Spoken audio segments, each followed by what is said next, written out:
Je vous invite à tourner dans 1 Corinthiens, chapitre 15. J'ai pas de PowerPoint ce matin. J'ai travaillé très fort sur PowerPoint d'hier, sur la conférence que j'ai donnée sur la parole de Dieu, sur l'Ancien Testament hier. Ceux qui étaient là en ont beaucoup profité, c'est ce qu'ils m'ont dit. Et ils m'ont encouragé par la présentation de ce qui a été fait. Ils ont beaucoup apprécié. Et c'est des choses que beaucoup de chrétiens ne savent pas, ce qui a été vu hier soir. Il y avait beaucoup d'informations et c'était bon pour la foi, que vous ne savez pas. Vous pouvez aller, je pense, est-ce que ça a été filmé, ça, finalement? Oui. Donc, ça va être sur le site. Mais moi, je vous le dis tout de suite, là, les histoires de filmage, tout ça, c'est bon pour ceux qui ne peuvent vraiment pas être là. Mais il ne faut pas que ça devienne un aspect pervers de ça, c'est qu'on se dit « Ah, il va être filmé, je vais pouvoir le voir après, puis on reste chez nous. » Parce que l'Église, c'est pas seulement voir des choses, c'est pas seulement entendre des choses, c'est d'avoir la communion avec nos frères et sœurs. Okay? Ça fait que ça, il faut faire attention à ça, il ne faut pas que les vidéos, les enregistrements, ça devienne une occasion pour devenir paresseux. Okay? L'Église, c'est de se voir, tu sais, c'est plus exigeant. Ça demande plus de sacrifices et c'est bon. Tu sais, la vie chrétienne, c'est de se sacrifier. C'est pas de penser à soi, c'est de se sacrifier. Donc, je vous dis, comptez pas trop sur les vidéos. Si vous pouvez vraiment pas être là, ça va. Si vous travaillez, ça va. Mais, prenons pas de mauvaises habitudes par rapport à ça. D'accord? Parce que l'Église de Jésus-Christ, c'est un corps qui a besoin d'être ensemble. D'accord? Alors, ben là, j'ai 3 messages. Vous êtes gâtés un matin! 1 Corinthiens 15. Ça fait que je vais y aller avec le texte ce matin. Simplement, on a commencé sur... On parle de l'éternité. Depuis 3 semaines, on parle de l'éternité. Qu'est-ce que ça va être, l'éternité? Ça va être extraordinaire. Et ce matin, je vais essayer de vous le montrer encore plus par le corps physique qu'on va avoir, par la résurrection. Pour commencer là, avant de parler de où on va habiter, comment ça va se faire, quel travail on va avoir, quelle position on va avoir, et tout ça, comment on va voir Dieu, qu'est-ce que ça va être de voir Dieu, de voir les anges, de diriger les anges, et tout ça. Alors, je vais essayer de vous expliquer ça. Mais il faut commencer d'abord par, c'est quoi que tu vas avoir l'air, toi? Tiens, ça va être quoi ton corps? Ça va être quoi ta maison éternelle? Tu sais? C'est quand même important, parce que, je veux dire, si je suis bien dans mon corps, ça fait une différence. Alors, on va regarder ça ce matin. On a déjà commencé à 1 Corinthiens 15 qui parle de chrétiens, soi-disant chrétiens, comme on a vu, qui mettent en question la résurrection. Alors, on a vu que Paul leur rentre dedans avec des arguments assez solides. Merci. Que vraiment, là, il est en train de leur dire « Hey, vous ne croyez pas à la résurrection? » Alors, il leur a dit « Vous n'êtes pas sauvés. » On a vu ça, la semaine passée, tout ça, là. Si tu ne crois pas à la résurrection, tu n'es pas sauvé. Et tout ça. Puis après ça, il leur dit « Si tu ne crois pas à la résurrection, Jésus n'est pas ressuscité non plus. » Puis tout ça, on a vu ça. C'était mon introduction. Maintenant, on veut se pencher sur « Ça va être quoi notre corps? À quoi ça va ressembler? On peut-tu se faire une petite idée de ce que ça va être d'être ressuscité, d'avoir un nouveau corps. » Alors, on va regarder ça. On va continuer jusqu'à la fin de Corinthiens 15. Et alors, on est au verset 35. On était rendu au verset 35. Mais, attendez, on va aller dans la prière. Je vais demander à mon garçon il n'y en a pas 2, j'en ai 2 garçons, mais là, puisqu'il y en a juste un dans l'église, je ne peux pas me tromper. Alors, je vais demander à mon garçon de conduire dans la prière, s'il vous plaît. Merci, Père, pour ton corps, pour ton église ce matin qui est rassemblée pour te louer et pour profiter de la parole qui est enseignée par Jean-Pascal. Je vous demande de nous toucher, de nous enseigner et merci pour ce privilège. Amen. Amen. Alors, on est au verset 35. Et c'est tellement bon, les Écritures, juste de s'arrêter, de méditer, de comprendre. Mais quelqu'un dira, comment les morts ressuscitent-ils? Parce que ça, c'est ce qui a amené le fait qu'il y en a qui ont questionné la résurrection. Tu sais? Parce qu'ils se sont mis à réfléchir d'une façon très humaine. Puis ils se disent, je ne peux pas concevoir que Dieu peut ramener quelqu'un qui est dans la tombe, qui peut sortir cette personne-là des tombes, alors que ça fait des millénaires qu'il y a des gens dans les tombes. Voyons donc, comment tu penses que des gens qui sont comme ça, décomposés, qu'il ne reste plus rien, c'est de la poussière et tout ça, comment tu penses que Dieu peut donner vie à ça, puis comment tu penses qu'il peut ramener ça à la vie? Ça n'a pas de bon sens! Mais ça, c'est très humain. Très humain. Souvent, ça nous arrête, hein, nos réflexions humaines. En passant, je vous dis, faites attention. Quand on lit des choses de théologie, c'est bon. Mais parfois, vous allez voir, les gens vont trop loin dans leur raisonnement humain. Tu sais? Et ça les break, ça les freine, ça les freine d'accepter des choses que tu n'as pas besoin de comprendre. Il y a une place, là, regarde, même si ça dépasse ta compréhension, regarde, accepte-le par la foi. C'est pas comme ça tout le temps, mais il y a des choses théologiques qui sont très bonnes. Comme hier, j'ai dit pour la parole de Dieu, si Dieu a inspiré les Écritures, c'est sûr qu'elle est éternelle. Il me semble que ça va ensemble. Parce que Dieu n'est pas intéressé à ce que sa parole se détruise. S'il a pris le temps de donner un livre qui est inspiré nécessairement, il faut qu'il dure. Il faut qu'il s'arrange pour que ce message-là traverse l'histoire. Ça va avec.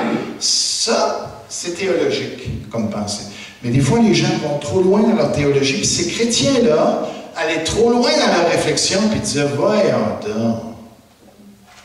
Attention. Paul leur dit, oh là là. Puis il va les traiter d'insensés. Puis insensé ici, ça correspond à, hey, tu vois pas qui est Dieu? Tu sais, c'est pas insensé selon le monde. Selon le monde, ils étaient très sensés. Mais ils étaient insensés par rapport à la foi. Faisons attention, souvent on est des insensés par rapport à la foi. On est des trop sensés par rapport au monde. OK? Alors il dit, mais quelqu'un dira, comment les morts ressuscitent-ils? Et avec quel corps viennent-ils? Comment est-ce que Dieu peut relever ça, ce tas de sable-là? Puis en plus, ils disent, mais ça va ressembler à quoi le corps qu'on va avoir? Imagine-toi, s'il faut qu'on se construise avec ce qui reste, ça va faire dur. Tu comprends-tu? Ça fait que là, ils sont complètement dans leur pensée humaine, là. Ils leur disent, non, ça se peut pas, la résurrection, ça doit avoir un autre sens. Certain. Non. Paul dit non. OK?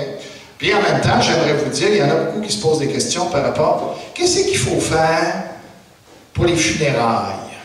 Tu sais? Parce que ce texte-là, il ne touche pas à tout, là. Mais il touche au moins à un aspect.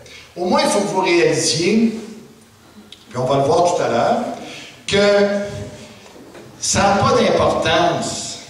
Peut-être que vous l'aviez déjà réalisé, là, mais des fois, je trouve ça un peu drôle. On dirait que les chrétiens, des fois, ils veulent s'assurer que le corps soit le mieux possible, soit conservé le plus possible, un peu comme les Égyptiens qui l'embaument, puis qui mettent à manger, puis qui mettent, tu sais, un petit peu des trésors autour, parce que pour qu'ils soient bien. Voyons donc!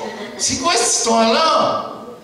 Tiens, puis il l'enveloppe bien comme il faut, avec un beau coussin. Il y en a qui disent, ah, moi, je ne veux pas être enterré parce que j'ai pas le goût de me faire manger par des bébites. Écoute, non, mais c'est important de réaliser, écoute, là, ce que tu mets en terre, Dieu n'en aura pas besoin pour te relever, peu importe dans quelle position tu t'es fait enterrer. Tu comprends-tu? Que tu sois couché à genoux, allongé, avec des draps de coton ou avec des draps de cellophane ou je sais pas quoi, tu sais, ça n'a pas d'importance. C'est pas avec ça qu'il va travailler. Fait que t'as pas besoin de t'en préoccuper, il faut que tu te fasses incinérer ou pas incinérer. Je suis coupable si je me fais incinérer. Qu'est-ce qui va rester? Puis ceux qui sont fait bouffer par des requins, eux autres, tout ce qui c'est, le corps. Hein? Ou ceux qui ont péri dans un volcan, où est-ce qu'il est, le corps? Penses-tu que le Seigneur va se mettre à chercher le corps dans les laves à la fin? Tiens, il va faire le travail d'archéologue? Non, évidemment. Évidemment, vous aviez déjà compris ça, j'imagine. Mais au moins, ça rentre dans la question. Fais-toi-en pas avec ton corps.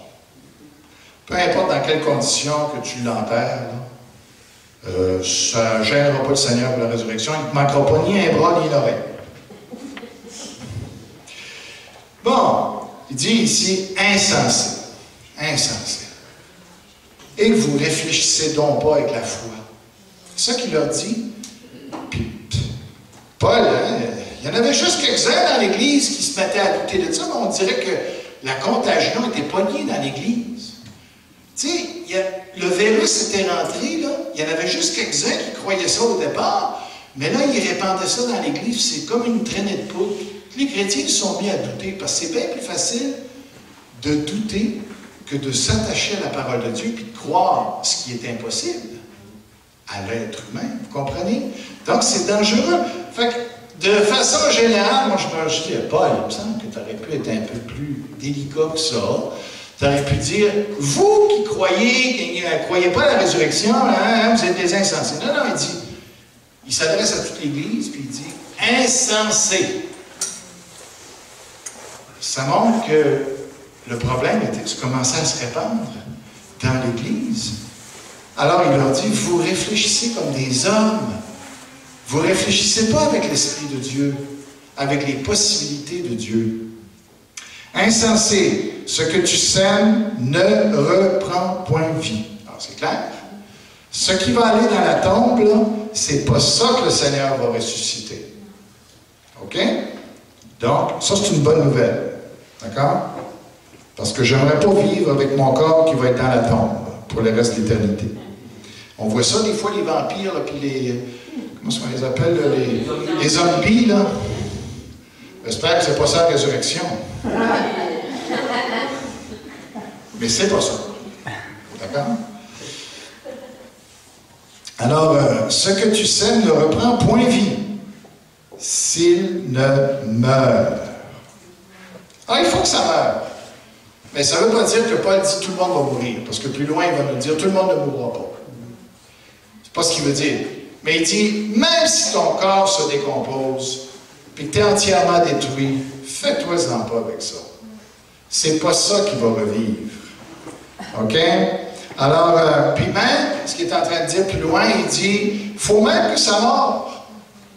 À la limite, là, c'est à cause de ça que Dieu va te donner un nouveau corps, parce que tu perds l'autre. Fait que c'est une bonne nouvelle de perdre notre corps. Hein? Puis il dit, mourir m'est un gain. OK, pour un chrétien, là, mourir, c'est un gain. Mais il y a une bonne nouvelle là-dedans, j'aimerais vous l'élaborer tout à l'heure. Insensé, ce que tu sèmes ne reprend point de vie s'il ne meurt. Et ce que tu sèmes... Alors, là, il dit, pour démontrer la résurrection, il va prendre 3 analogies. 3 comparaisons tirées de la nature. Tu sais, il a regardé la nature, il dit, regardez la nature, là, elle vous parle de Dieu. Fait que la nature, là, les chrétiens, c'est des gens proches de la nature. Parce qu'au travers de la nature, ils voient bien les choses. Ils comprennent bien les choses parce que c'est la révélation de Dieu.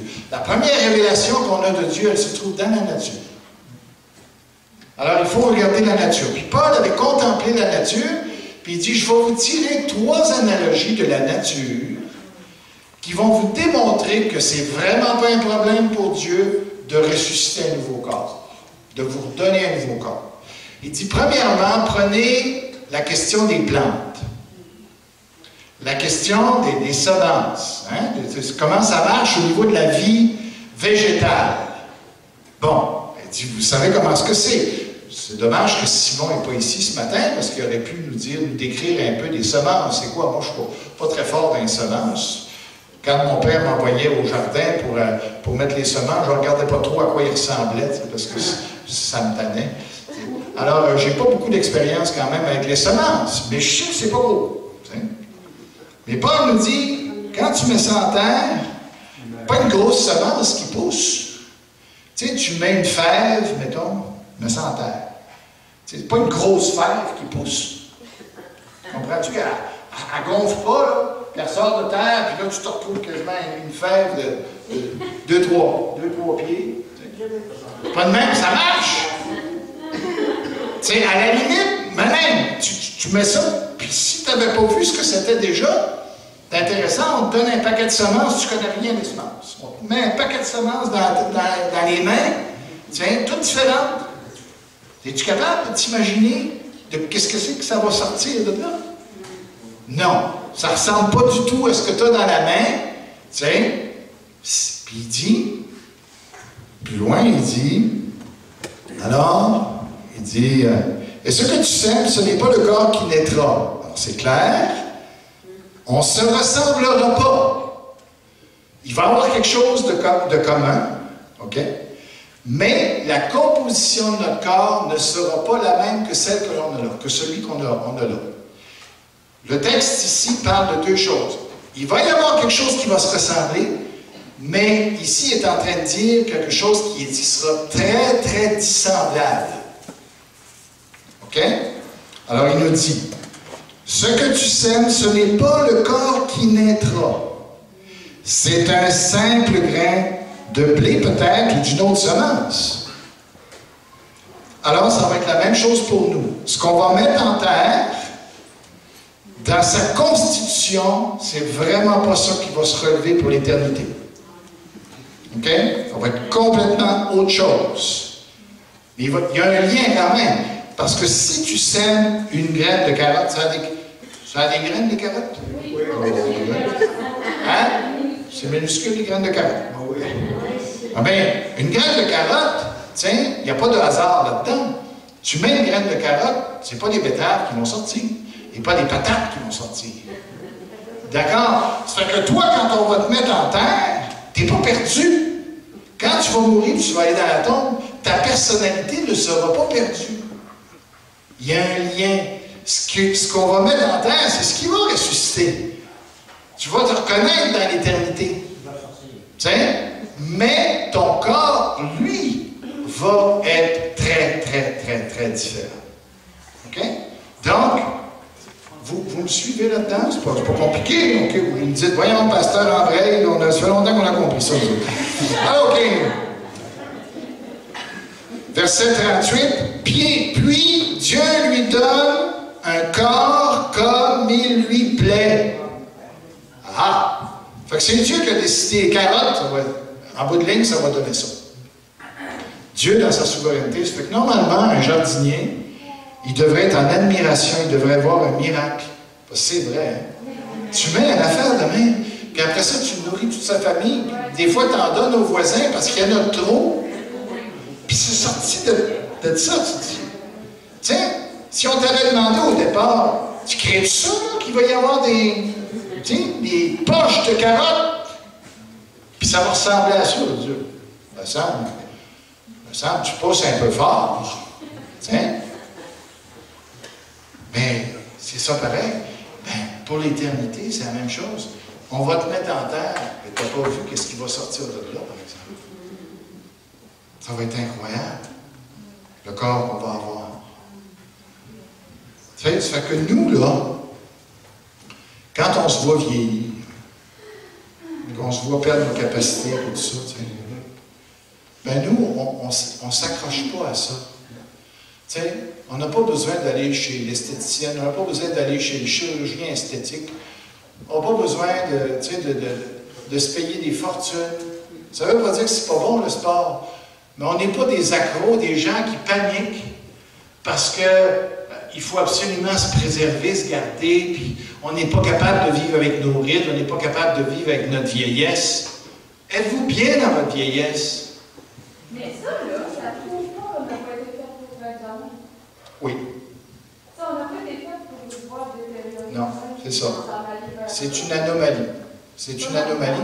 Mais en même temps, c'était dirigé par Dieu Parce qu'il se dit, regarde, au travers de ça, il nous enseigne, mais en même temps, ça va donner place à quelque chose qui était bien mieux qu'il voulait pour nous dès le départ. Mais il a commencé avec quelque chose, puis finalement, on se rend compte, ben, c'était une bénédiction que la chute arrive finalement. Parce que ce que Dieu va nous donner, en même temps qu'il nous enseigne, c'est tellement plus extraordinaire. J'espère que je suis en train de vous encourager ce matin. Tiens, vous n'êtes pas... surtout si vous êtes âgé, là, puis vous êtes... Tiens, contez-moi pas des blagues, là. Il y en a-tu ici qui vivent mal leur vieillesse, qui se disent je suis plus capable, là, je suis plus capable de faire ce que je faisais, puis je trouve que des plis un petit peu partout, tiens, franchement, c'est assez laide, vous vous dites jamais ça?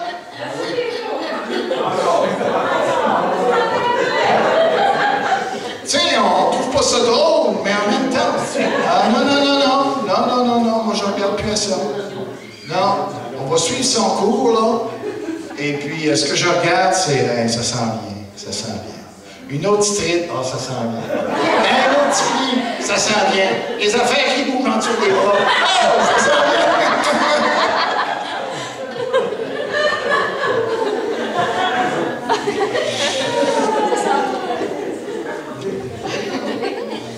Puis Dieu lui donne un corps comme il lui plaît. Le Seigneur va prendre un soin particulier de nous donner un corps comme ça va lui faire plaisir. Il va y mettre du soin. Là. OK? On va être quelque chose. Non, mais pensez-y. Là. On va juger les anges. On va juger les anges. Avez-vous, si on laisse aller notre pensée, là, pour juger quelqu'un, ça veut dire qu'on est en autorité sur lui. Ça veut dire qu'on connaît sa vie, qu'on est capable de comprendre au-delà de lui-même ce qu'il a fait, ce qu'il a été. Vous rendez-vous compte de l'intelligence qu'on va avoir pour être capable de juger les anges? Et les anges, là, comparé à nous, c'est des êtres assez spéciaux. D'ailleurs, dans la parole, à chaque fois qu'il y a un ange, même voilé sous un corps humain, qui apparaît à un homme, il n'est pas fier, l'homme. OK? Il trouve ça impressionnant. Imaginez, on va être au-dessus des anges.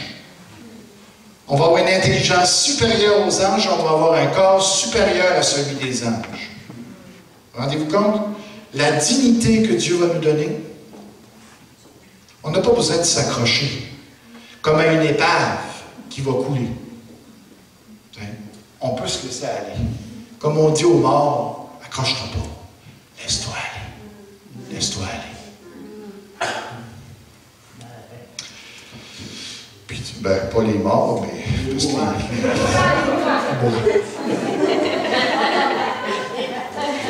et à chaque semence, il donne un corps qui lui est propre. Oh! Ça veut dire qu'on va avoir un corps qui va être parfaitement adapté à ce que Dieu a prévu pour nous. T'en vois de la diversité, là? Deuxième analogie. OK? Il dit, toute chair n'est pas la même chair. Là, il est rendu sur la vie animale. On était sur la vie végétale, on est rendu sur la vie animale. Il dit, toute chair n'est pas la même chair. Mais autre est la chair des hommes, autre celle des quadrupèdes ou des animaux, autre celle des oiseaux, autre celle des poissons. Finalement, il a pris toutes les catégories qu'il voit dans Genèse, les hommes, les animaux, toutes les formes de vie, OK? Animales. Et puis là, il dit, vous remarquez que leur corps, la chair, la viande, n'est pas pareille. Ça fait que, regardez cette diversité que Dieu a créée dans les animaux. Là. Il dit, quand vous cuisez un singe, là, mettons, les Africains, ils font ça, ou en tout cas, il y a des gens dans le monde qui mangent le singe. Mais ils sont capables de nous dire, ça c'est pas pareil, nous c'est le bœuf, ou c'est, je sais pas moi, le cochon. Quand on voit le cochon par rapport au bœuf, on sait, ah non, ben c'est plus blanc, ou c'est plus rose, ou c'est plus ceci, ou c'est plus rouge. On voit la texture, c'est pas pareil. Ça fait que quand tu as un étalage de viande, tu vois que c'est très différent. Paul dit, regarde, c'est tout ça que Dieu a fait, là. Toute cette diversité-là, penses-tu qu'il y a un problème à ce qu'il recrée des choses complètement différentes? Ben non. Il dit, il a déjà prouvé qu'il était capable de créer tout plein d'affaires. Ça fait qu'énerve-toi pas avec ça. Puis il y a aussi des corps célestes. Alors, il se tourne de la troisième analogie. Là, il passe de la vie à ce qui est inerte. Là, il regarde les astres. Il regarde la matière. Hein? Il a commencé la vie végétale. Il est allé sur la vie animale. Puis là, il est rendu sur la matière. Il se fait juste regarder dans la matière. Est-ce que toute matière est pareille? Est-ce qu'il n'y a pas des minéraux qui sont différents? Est-ce qu'il n'y a pas des objets qui reflètent plus la lumière que d'autres? Ben oui. Ben oui. N'importe quelle pierre précieuse ou semi-précieuse, elle n'a pas la même apparence, elle n'a pas le même aspect. Regarde toute cette diversité-là. Puis regarde quand tu lèves tes yeux vers le ciel. Et tu regardes le soleil, tu regardes la lune, tu regardes les étoiles, ils ont-tu la même clarté? Ben non. T'sais, même les étoiles entre elles, ils n'ont pas la même brillance.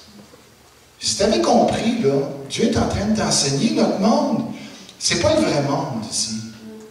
Nous, on pense que c'est le vrai monde, puis on analyse le monde à venir avec, de cette manière-là, mais c'est pas ça. Le vrai monde, c'est ce qui s'en vient. Puis ici, c'est juste pour nous donner un petit aperçu de ce que ça va être dans l'éternité. Comprenez? Alors, Paul, lui, il regarde ça, là, puis il se dit, hey, comment ça va être dans l'éternité? Puis il regarde les étoiles, puis il se dit, wow! Hey, on va tout être différents.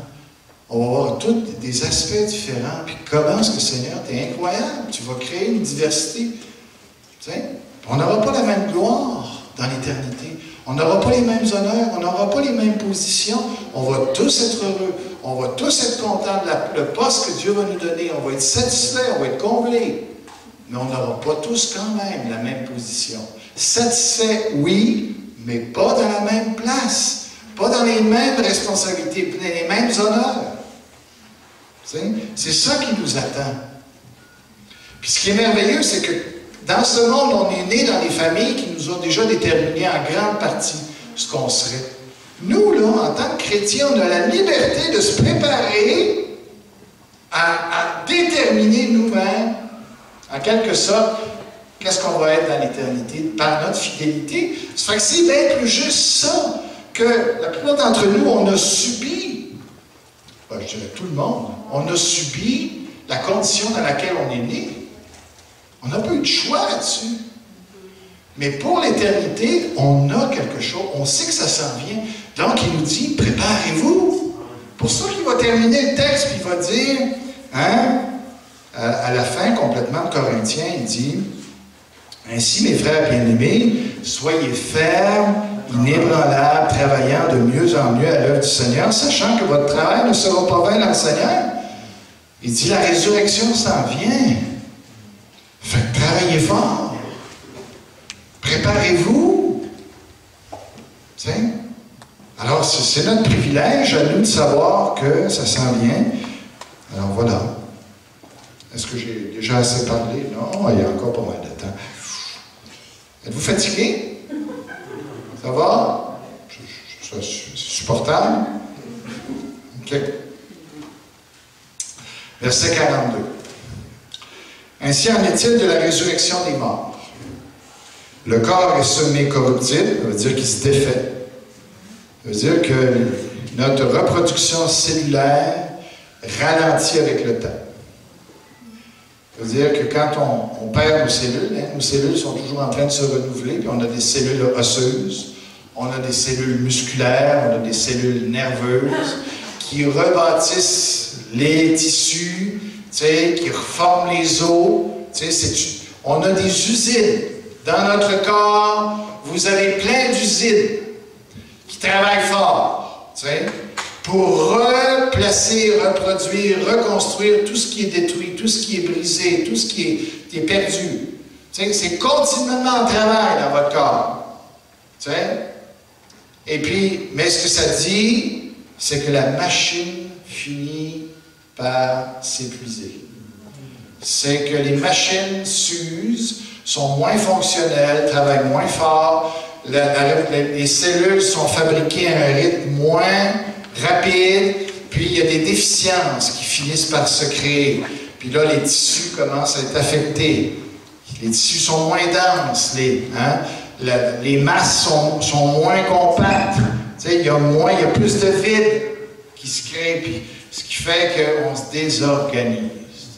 Les os deviennent plus, les cellules sont plus écartées, sont moins solides, sont fait que votre masse osseuse diminue, etc. Mais c'est vrai pour partout, c'est vrai pour le cerveau, c'est vrai pour la digestion. Ça fonctionne moins bien. Tout est au ralenti. Se désorganise. Puis c'est un processus, c'est malheureux, c'est ça le processus du péché. C'est qu'on se désorganise tranquillement. Les tissus sont moins flexibles qu'ils étaient, moins souples qu'ils étaient. Ils sont plus blancs, ils sont moins roses. C'est tout ça. Ça peut être décourageant. On se dit, wow, des affaires que je ne peux plus faire, je faisais avant. Alors, mais nous, ça nous encourage. Le corps est semi-corruptible, il ressuscite incorruptible. On va voir un corps qui ne se défera jamais plus. Un corps qui ne se désorganisera jamais plus. Un corps qui ne s'affaiblira jamais plus. Un corps qui va toujours être en plein potentiel, qui n'aura même pas besoin de dormir, qui n'aura pas besoin parce que la batterie va toujours être pleine, parce que ce ne sera pas une batterie, ça va être une génératrice qu'on va avoir dans le cœur, dans le corps. Les forces vont se renouveler tout le temps, et on va toujours être go for it. C'est ça que Dieu a prévu pour nous. Il est semé méprisable. J'espère qu'il parle juste quand il est mis dans la tombe. C'est vrai que quand tu mets quelqu'un dans la tombe, il a perdu ses couleurs, il est méprisable. J'espère qu'il n'est pas en train de parler de nous autres avant qu'on soit dans la tombe. Parce qu'on se trouve quand même pas super. Mettons que ce serait même ça. Fait que si c'est ça, si déjà Paul est en train de dire, vous vous trouvez bien beau, mais vous êtes méprisable.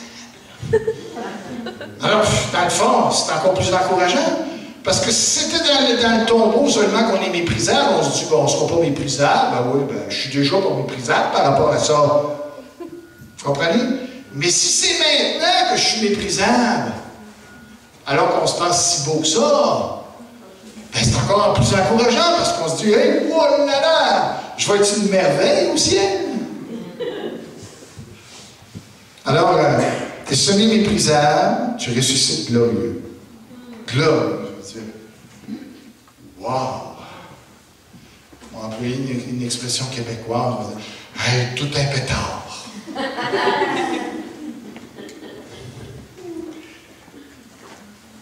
Alors, il est semé infirme, il ressuscite plein de force. Il est semé corps naturel, il ressuscite corps spirituel. Qu'est-ce qu'il veut dire par là ici? Il dit, quand vous avez été créé, la manière que Adam a été créé, c'est qu'il a pris de l'argile, du sol, puis il a insufflé un esprit dans ce gars. Mais cet esprit-là, c'était pas le Saint-Esprit. Il n'avait pas la même puissance que le Saint-Esprit. Il pouvait juste maintenir la vie, jusqu'à un certain point. Il pouvait juste renouveler la vie. Il t'animait plutôt. C'était une animation. Il faisait bouger ton corps. Mais ce que tu vas avoir dans l'éternité, voici ce que tu vas avoir. Il y a aussi un corps spirituel. Il est semé naturel, au verset 44. Il ressuscite corps spirituel. Il y a aussi un corps spirituel. C'est pourquoi il est écrit, le premier homme, Adam, devint une âme vivante, un corps qui est animé d'un esprit. Le dernier Adam, Jésus, est devenu un esprit vivifiant. C'est le Saint-Esprit. C'est plus juste un esprit qui va demeurer en nous, c'est le Saint-Esprit qui a déjà commencé à nous habiter, qui est déjà en train de nous renouveler, qui va terminer sa job, puis qu'au niveau de notre corps, lui-même, c'est lui qui va continuellement renouveler les forces de ce corps-là, la constitution de ce corps-là. La machine qu'on avait, qu'on a maintenant, pour renouveler nos cellules, c'est lui-même qui va s'en charger. Elle ne manquera jamais d'énergie, elle ne manquera jamais de source. OK? C'est qu'il va continuellement renouveler tout ce qui manque ou tout ce qui peut être affecté. Mais ce qui est spirituel, ce n'est pas le premier. C'est ce qui est naturel. Ce qui est spirituel vient ensuite. Le premier homme tiré de la terre est terrestre. Le second homme est du ciel. Ce qui veut dire, c'est que les matériaux qu'on a présentement, c'est des matériaux qui viennent de la terre. Ce avec quoi Dieu nous a construits, c'est avec des matériaux terrestres. Le corps spirituel qu'on va avoir, c'est des matériaux qui vont être célestes. C'est pas du tout la même qualité. Pas du tout.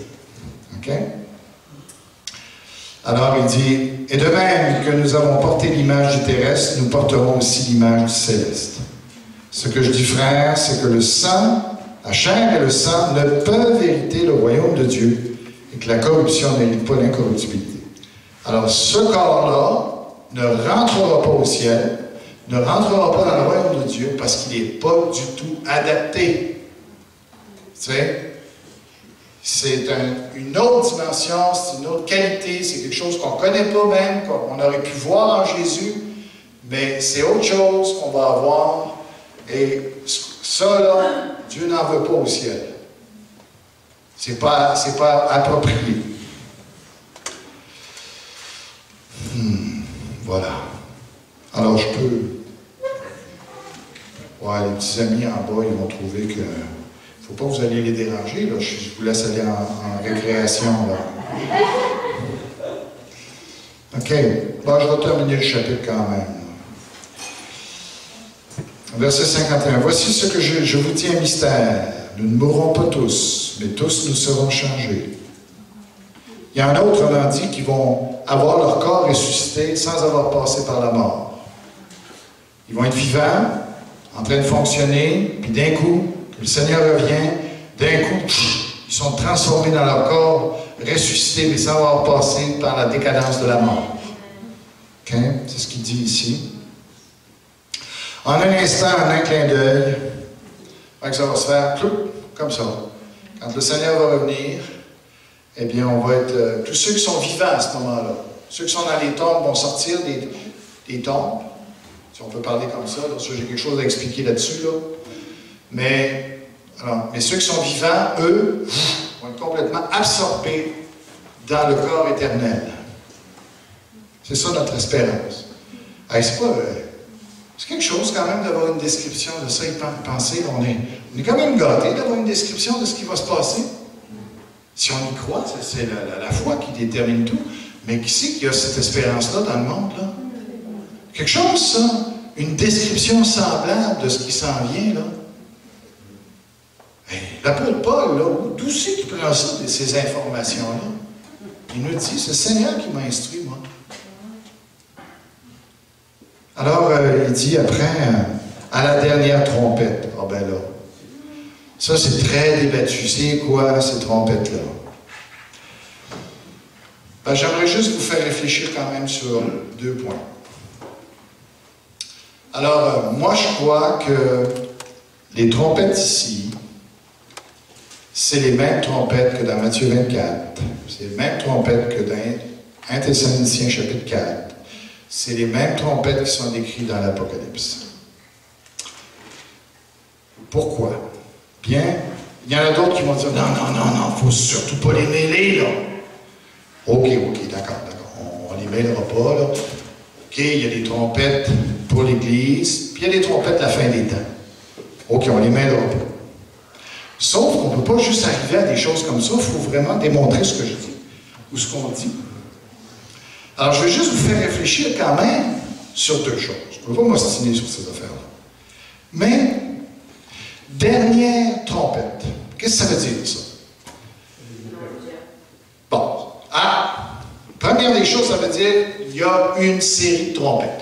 Ça sous-entend qu'il y a une série de trompettes. OK? Où est-ce que dans la Bible, parce qu'on peut dire plein de choses, mais où est-ce que dans la Bible, on a une série de trompettes? Je vous laisse réfléchir là-dessus. Le seul endroit que moi je connais dans la Bible, je peux me tromper, que je connais dans la Bible où il y a une série de trompettes, c'est dans l'Apocalypse. Elle est très clairement donnée, la série. Fait que vous comprenez que, pour moi, je me dis, pourquoi on ne les mettrait pas ensemble? Mais il y en a qui ne sont pas d'accord avec ça. OK. Deuxième réflexion, ça dit, c'est la dernière trompette. Alors, je me dis, la dernière, il n'y a pas d'autre après, c'est ça que ça veut dire, la dernière? C'est ça que ça veut dire. J'ai bien compris. Fait que là, je me dis, quand celle-là va sonner, il n'y en aura pas d'autre après. C'est-tu normal de comprendre ça? Ah, pourtant, beaucoup, puis je les respecte. Je respecte leur doctrine et tout ça. Mais je veux dire, bon, ben écoutez, quand même, acceptez quand même que si la trompette qui est là, elle vient avant celle de la fin des temps, celle de la fin des temps, là, c'est pas la dernière. Hein? Comprenez-vous la même chose que moi? C'est pas la dernière. Parce qu'il y en a d'autres après. Alors je me dis, qu'est-ce qu'il a voulu dire? C'est pas la dernière. Il aurait dû dire, c'est la dernière d'une série, mais c'est pas la dernière. Il aurait dû dire, au moins, s'il m'avait aidé, s'il m'avait dit, c'est la dernière trompette de l'Église. Ah, ben, OK, oui, c'est clair. C'est pas nécessairement. Non, mais c'est pas ça qu'il dit. Il faut juste nous dire la dernière trompette. Faut que moi, dans ma naïveté, je regarde où est-ce qu'il y a des trompettes dans la Bible. Puis je ben là, regardez, j'en ai une série là, puis la dernière, c'est là. Fait que je me dis, ça doit être lui. Ben, c'est ça que je crois. Tu sais, mais il y a plein d'autres arguments dans toute cette histoire-là. Il y a plein des arguments à la fin des temps. Mais énervez-vous pas avec ça. Fait juste, on ne chicanera pas avec ces affaires-là, là, mais on fait juste réfléchir. On a du droit de réfléchir. Oui. Alors, vous reconnaîtrez quand même que mon raisonnement, il n'est pas pire, là, tu sais. Ce que j'ai dit, il me semble que ça se tient. J'ai peut-être pas raison, mais ça se tient. Il faudrait qu'il y ait d'autres arguments plus forts qui finissent par me dire, OK, d'accord, il doit y avoir d'autres trompettes. L'Église doit avoir des trompettes. Puis ça, ils n'ont pas le même sens que celles dans l'Apocalypse. OK. Alors là, tu m'as convaincu. Alors, mais montre-moi-le. Fais-moi la grâce de me le montrer. Ça, c'est important. Tu sais, si tu me le montres, puis que c'est clair qu'il y a d'autres trompettes, je vais... Mais si c'est pas clair, ben, permets-moi de croire que ça peut être ça. Alors, il dit, la trompette sonnera, et les morts ressusciteront incorruptibles, et nous serons changés. Car il faut que ce corps corruptible revête l'incorruptibilité, que ce corps mortel revête l'immortalité. Lorsque ce corps corruptible aura revêtu l'incorruptibilité, et que ce corps mortel aura revêtu l'immortalité, alors s'accomplira la parole qui est écrite. La mort a été engloutie dans la victoire. Ô mort, où est ta victoire? Ô mort, où est ton aiguillon? Il n'y aura jamais plus de mort dans notre vie. Ce sera fini. Plus de décadence. L'aiguillon de la mort, c'est le péché. La puissance du péché, c'est la loi. Mais grâce soit rendue à Dieu qui nous donne la victoire par notre Seigneur Jésus-Christ.